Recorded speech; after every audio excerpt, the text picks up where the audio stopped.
अगर आप आज भी पैसे की तंगी का रोना रो रहे हैं और सोचते हैं कि मेरी तो इनकम ही कम है, मैं क्या कर सकता हूं, तो मैं आपको बता दूं, यह सिर्फ एक बहाना है जो आप खुद को दे रहे हैं। आज मैं आपको वह 12 अचूक नियम बताने वाला हूं जो आपकी जेब नहीं बल्कि आपकी सोच को अमीरों वाला बना देंगे। और याद रखिए, आचार्य चाणक्य कहते थे कि दरिद्रता यानी गरीबी धन की कमी नहीं है बल्कि बुद्धि का नाश है। जब सोच बदलती है तो कम इनकम भी आपको एक बड़ा साम्राज्य बनाकर दे सकती है। दोस्तों, जरा एक पल के लिए दुनिया से झूठ बोलना बंद कीजिए और खुद से एक कड़वा सवाल पूछिए। क्या कभी आपके साथ ऐसा हुआ है कि रात का सन्नाटा हो, आप बिस्तर पर लेटे हों, लेकिन नींद कोसों दूर हो, क्योंकि दिमाग में सिर्फ एक ही डरावनी फिल्म चल रही हो, कल का खर्च कैसे निकलेगा?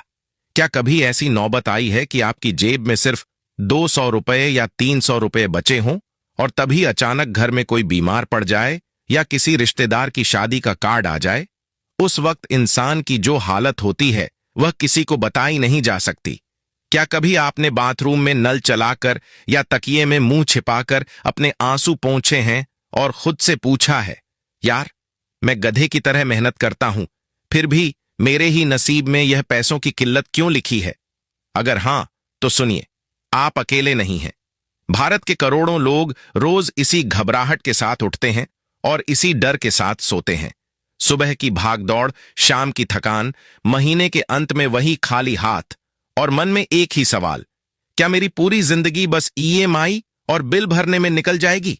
लेकिन आज मैं आपको एक ऐसी सच्चाई से मिलवाने वाला हूं जो ना तो आपके स्कूल ने बताई, न कॉलेज ने सिखाई और ना ही किसी ने आपको बैठाकर समझाई। कड़वा सच यह है कि इंसान कम कमाई की वजह से गरीब नहीं रहता। इंसान गरीब इसलिए रहता है क्योंकि उसे उस कमाई को संभालना नहीं आता। आचार्य चाणक्य कहते हैं कि जिस प्रकार एक छोटे से छेद वाला घड़ा कभी नहीं भर सकता, चाहे उसे समुद्र में ही क्यों ना डाल दिया जाए, उसी प्रकार बिना मैनेजमेंट के इंसान कभी अमीर नहीं बन सकता, चाहे उसकी कमाई लाखों में क्यों ना हो। गरीब इंसान पैसा कमाना तो जानता है, लेकिन पैसे से काम करवाना नहीं जानता, इसीलिए वह गरीब ही मर जाता है।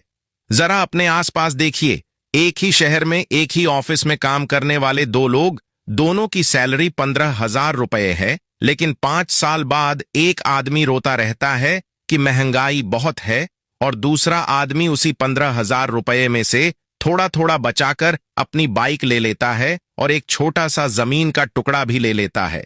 क्या यह किस्मत का फर्क है? बिल्कुल नहीं। यह फर्क है अर्थशास्त्र का, यह फर्क है चाणक्य नीति का। आज मैं आपको उस